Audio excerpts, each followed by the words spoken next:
Chennai ribbon மாளிகை முன்பு தூய்மை பணியாளர்கள் போராட்டத்தில் ஈடுபட்டு வருகின்றனர். அந்த காட்சிகளை பார்ப்போம்.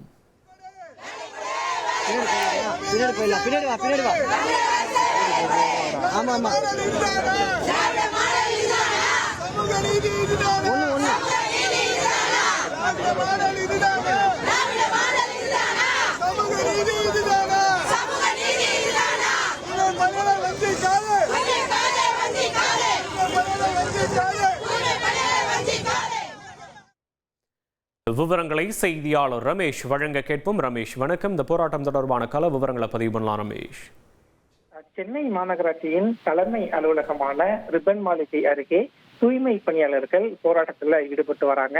இரவு நேரத்துல தூய்மை பணியாளர்கள் போராட்டத்தில் ஈடுபடக்கூடிய சம்பவம் ஒரு பரபரப்பை ஏற்படுத்தியிருக்கிறது.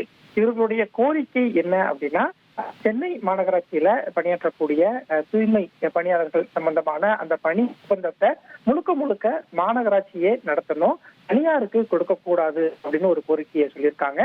அதே மாதிரி தற்காலிகமாக பணியாற்றக்கூடிய பணியாளர்களை பணி நிரந்தரம் செய்யணும் அப்படிங்கிறது இவருடைய கோரிக்கையா இருக்கு.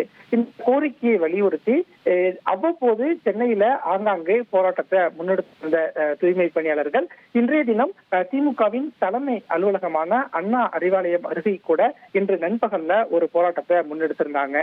இந்த சூழல்ல இன்றைய நாளிலேயே இரண்டாவது ஒரு போராட்டமாக ரிப்பன் மாளிகை அருகே இவர்கள் போராட்டத்தை முன்னெடுத்திருக்காங்க.